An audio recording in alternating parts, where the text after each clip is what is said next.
Welcome back. If you have been hearing bits and pieces of news about EVs and still do not have a clear understanding of what is really going on, this video is for you because this Ford decision does not just change vehicles, it changes jobs, plans, pricing, and trust for regular drivers. Ford just took a $19.5 billion hit and killed major electric truck plans that a lot of buyers still thought were coming. Multiple major outlets are calling it a pivot, but what most truck owners are missing is why it happened right now and who pays the price when a giant company reverses course after promising the future. Let's get straight to the point. This affects Ford employees. This affects people who already own a Ford Lightning. This affects buyers who are planning to buy a 2025 or 2026 Lightning. This affects lease customers who expected a simple upgrade path. This affects dealers who have to answer angry questions. This affects suppliers who built their forecasts around Ford volume. This affects investors who want profits, not experiments. This affects technicians who trained for EV work. This affects fleet managers who planned charging and maintenance. This affects anyone shopping for trucks who is trying to figure out what is real and what is marketing. Here's the part that should make you pause. The Lightning is not just paused, the entire direction changed. Ford is moving away from the idea that a full-size electric truck is the center of the plan. Instead, Ford is pushing hybrids and extended range setups because the market forced the decision. This is not just about Ford either. The bigger story is that EV truck projections from 2022 and 2023 missed reality by a brutal margin across brands. The industry sold the public a fantasy timeline, big tow numbers, big range promises, big future language. But when regular drivers actually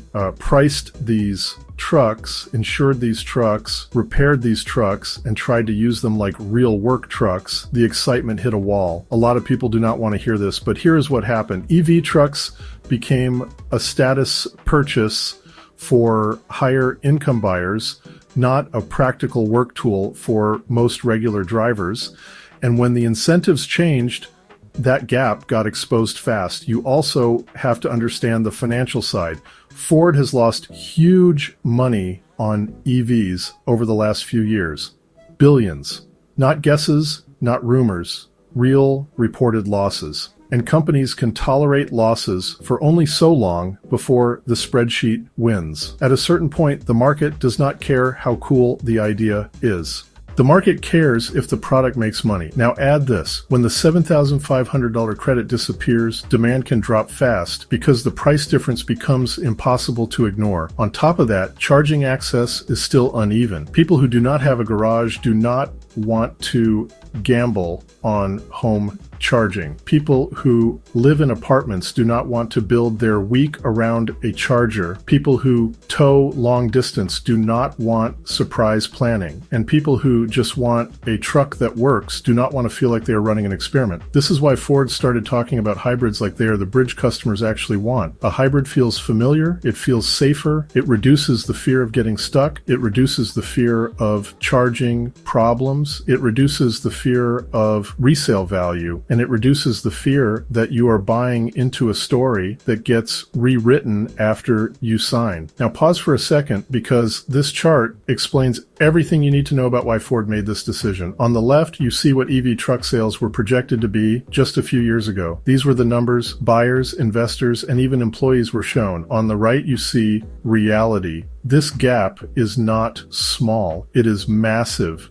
Tens of thousands of trucks never materialized across every brand, not just Ford. This is not a marketing problem, this is a demand problem. And once this reality set in, the EV truck strategy collapsed fast. Now look at this. These are the EV truck sales projections everyone was shown just a few years ago versus what actually happened. On the left, you see what analysts promised. Hundreds of thousands of trucks per year. On the right, you see reality. Cybertruck was projected to sell hundreds of thousands. It did about 26,000. The Ford F150 Lightning was supposed to hit 150,000 units. It barely crossed 28,000. Rivian and Silverado missed by tens of thousands each. This is not a small miss. This is an industry-wide miscalculation. And once you see this chart, the Ford decision suddenly makes sense. This is why plants were canceled. This is why billions were written off.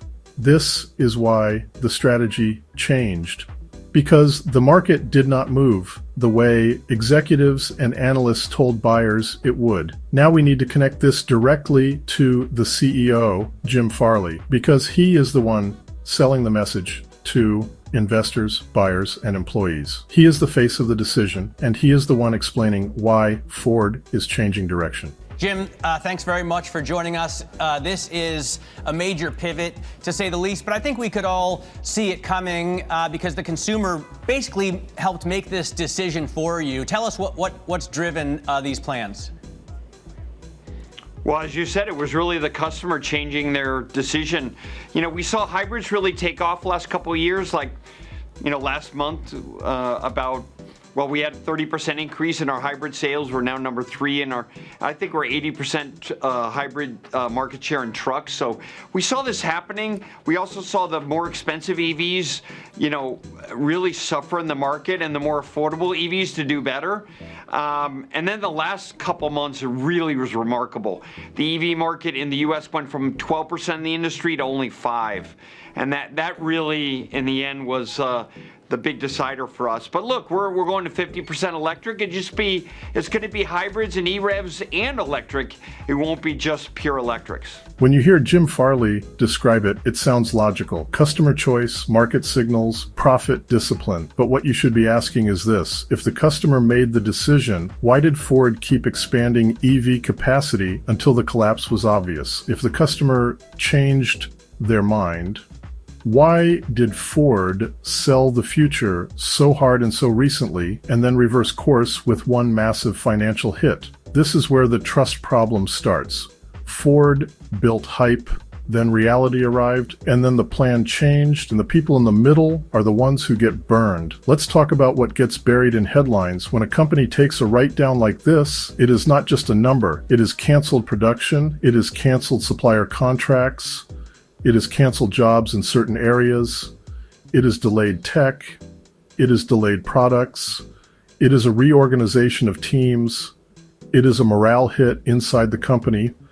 It is customers wondering if long-term support will be strong. It is dealers trying to explain what is coming next while not even knowing the full details themselves. Now look at the Tennessee piece, because this is one of the most important signals. That plant was supposed to represent the next chapter for electric trucks. That was the story. Big future, big production vision. Then the story changed. Now it becomes gas and hybrid focus. That alone tells you how hard the reset is. And here is another detail that most people will not understand on the first listen. Ford is preparing to build a full-size truck that is not an F-Series for the first time since 1947. If that is accurate, that is not a small product shift. That is a brand identity shift. That is Ford telling you they are willing to change what they considered untouchable because they believe the market demands it.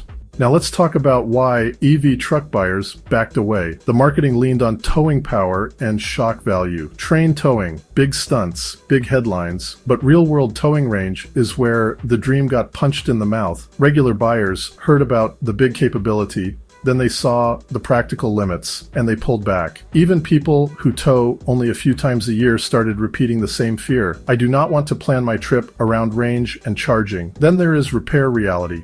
Aluminum body work can be expensive. Specialized repair tools can be expensive. EV systems require training. Some owners heard that and thought, I do not want higher insurance, higher repair cost, and fewer repair options. And that is not a political opinion, that is a cost and convenience decision. Now let's add the business pivot that looks like a quiet admission. Ford is pushing battery plants into energy storage and data center power. That might be profitable and it might be smart, but it also signals that the original vehicle volume expectations did not materialize. If the vehicle plan was perfectly sized, you would not need to find a new place to send that capacity. This is where the viewer should stop thinking about EV as a culture war topic and start thinking about it as a market reality topic. The industry did not fail because EVs do not work. It failed because expectations were sold beyond what regular drivers would accept at that price, with that infrastructure, with that timeline. And this is why this video matters for you before you buy anything. Truck buyers are paying more while companies rewrite the future behind closed doors. Now I want to give you a quick process moment that you can actually do today. Pull up the VIN of any truck you are shopping for, check its recall status, check its open campaigns, check whether the dealer is selling you a story or selling you a verified plan. Ask the finance office what happens if the model you are buying gets discontinued or redesigned in 12 months. Ask what that does to parts availability, resale value, and extended coverage decisions. You do not have to be a genius. You just have to be the buyer who asks questions. Here is the next CEO moment that adds more meaning, because it shows the strategy is not just about vehicles. It is about where Ford is placing its bets. So, every good trader knows you got to cut your losses when you recognize there's an issue. You're doing that in this sense with the F-150 Lightning as we now know it, and the T3 project, the next generation truck that would have been built in Tennessee. But you're able to, I guess, salvage some assets, and as a result, you've raised your profitability forecast from $6 to $6.5 billion for this year in terms of EBIT to $7 billion. Where are you gaining an opportunity from this, Jim? Well, great question. This year in the short term, it's really our cost of our company. Our quality is getting better, and so our costs are much more competitive. In fact, the Novelis aluminum has cost us more like $2 billion, but we're still raising guidance. Look, for this announcement, Matt, it's really about moving to more profitable vehicles. We're going to make in Tennessee now an affordable pickup truck. I think it's going to really surprise the market. These are customers we know. Not a lot of guesswork in terms of the revenue, the cost we need to get at, and a more affordable van in Ohio. So these are going to be better investments for the company profit. And all those hybrid sales, those are really profitable vehicles for us as we basically deploy hybrid across our lineup. But we're also going into the energy storage business to 20 gigawatt hour. That's a big move. We're going to convert our battery plants from automotive batteries to energy storage batteries using LFP. That's also a big pivot that is profit positive for the company. Jim, with regard to that pivot and the energy storage side of it, do you anticipate any concerns by the White House, by the administration here in the U.S., that you are partnering effectively with the Chinese company in order to do that? Well, look, it's our plant, it's our people, and we designed it that way. We have a licensing agreement, but we feel like it's better to build these batteries in the United States with American workers, with our own Ford workers, and understand the IP than to import them like they're being done today. The best way to compete with the Chinese is to get close to the IP and then run the plants at Ford. When Ford knows how to build things, we know how to do this. So I think this is much better than for America. We're talking about thousands of incremental jobs versus importing batteries like we say today. Much better for America.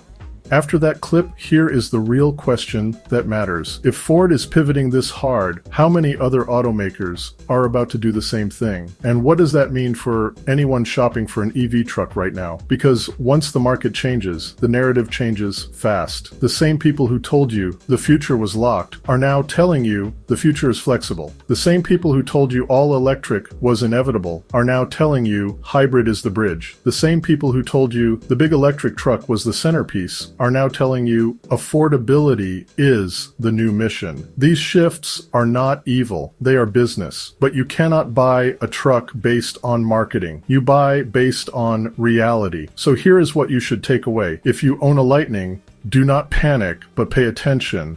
Watch what Ford says about long-term support, parts, updates, and resale. If you are shopping for one, Do not assume the plan you heard last year still applies today. Verify everything. If you are a Ford employee, understand this is a company choosing survival discipline over ambition. If you are a dealer, this is going to change conversations on the showroom floor. If you are a supplier, this changes volume forecasts. If you are an investor, you are watching a company try to cut losses and rebuild trust. And if you are a regular driver, here is the simplest truth. The question is not, is EV dead? The question is, who pays for these mistakes? And too often, the buyer pays through higher prices, higher uncertainty, and changing promises after the purchase. And this is why the thumbnail you just clicked on is only the surface of what is really happening, because this is bigger than one truck. It is about how fast the future gets rewritten when the money runs out. If this video saves you real money, tap the thanks button at the lower right. This channel exists to protect regular drivers from getting overcharged, and every contribution helps keep that mission alive. If this video saved you from a bad truck decision or a bad payment, tap the thanks button right now and help keep this information coming. If you learned something today, hit like, subscribe, and share your experience in the comments. This is Notsofast, helping you keep more money in your pocket and reminding you to stay sharp, stay informed, and never get pushed into a repair. Okay, I hope you enjoyed this video. Please like and subscribe, and of course hit the bell. Until then, we'll see you at my next video. Bye.